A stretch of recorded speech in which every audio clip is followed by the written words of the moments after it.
നിങ്ങളെ ഈ ഇൻസ്റ്റാഗ്രാമിൽ കൂടെ നോക്കിക്കൊണ്ടിരിക്കുമ്പോൾ എന്തോ കണ്ടാൽ മനസ്സിലാവാത്ത പോലത്തെ AI ജനറേറ്റഡ് കണ്ടാൽ ഒരർത്ഥമില്ലാത്ത സെൻസും ഇല്ലാത്ത കുറേ പടങ്ങളും അതിനെല്ലാം കൊച്ചു കുഞ്ഞുങ്ങൾ നിന്ന് വായിക്കൊള്ളാത്ത കുടുകുടു മന്ത്രം കുക്കുടു മന്ത്രം പോലുള്ള പേരുകളും പറയുന്നതും കേട്ടായിരുന്നു.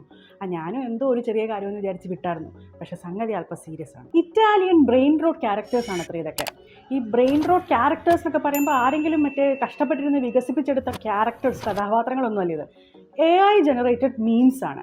ഈ ബ്രെയിൻ റോട്ട് എന്ന് പറഞ്ഞാൽ എന്താണെന്നറിയോ? ബ്രെയിൻ എന്ന് വെച്ചാൽ എന്താ? നമ്മുടെ മസ്തിഷ്കം. റോട്ട് എന്ന് വെച്ചാൽ ജീർണിക്കുക. അതായത് ബ്രെയിൻ റോട്ട് ചെയ്യുന്ന തരത്തിലുള്ള ചിന്തകൾ, നമുക്ക് പ്രത്യേകിച്ച് ഒരു ഗുണവുമില്ലാത്ത, നമ്മുടെ ബ്രെയിനിനെ പ്രത്യേകിച്ച് സ്റ്റിമുലേറ്റ് ചെയ്യാത്ത, ബ്രെയിനിന് പ്രയോജനകരമല്ലാത്ത ഇത്തരം ചിന്തകളെയാണ് ബ്രെയിൻ റോട്ട് എന്ന് പറയുന്നത്. ഈ വാക്ക് പോലും കഴിഞ്ഞ വർഷമാണ് ഓക്സ്ഫോർഡ് ഡിക്ഷണറി അവരുടെ ഡിക്ഷണറിക്കകത്ത് കയറ്റുക പോലും ചെയ്തത്. ഈ ബ്രെയിൻ റോട്ട് മീംസ് അല്ലെ ക്യാരക്ടേഴ്സ് എന്ന് പറയുന്നത് ഇറ്റലിയിൽ വലിയൊരു ട്രെൻഡായി മാറി. ടിക്ടോക്കിൽ, നമുക്കിപ്പോൾ ഇവിടെ ടിക്ടോക്ക് ഇല്ല, ഇന്ത്യയിൽ അത് നിരോധിച്ചിരിക്കുകയാണ്, പക്ഷേ അവിടെയൊക്കെ ടിക്ടോക്ക് ഉണ്ട്. അതിലാണ് ഈ ക്യാരക്ടേഴ്സ് ഇങ്ങനെ ട്രെൻഡായത്. അത് നമ്മുടെ ഈ നാട്ടിലെ കൊച്ചു കേരളത്തിലെ പിള്ളേരും തമ്മിൽ എന്താണ് ബന്ധം?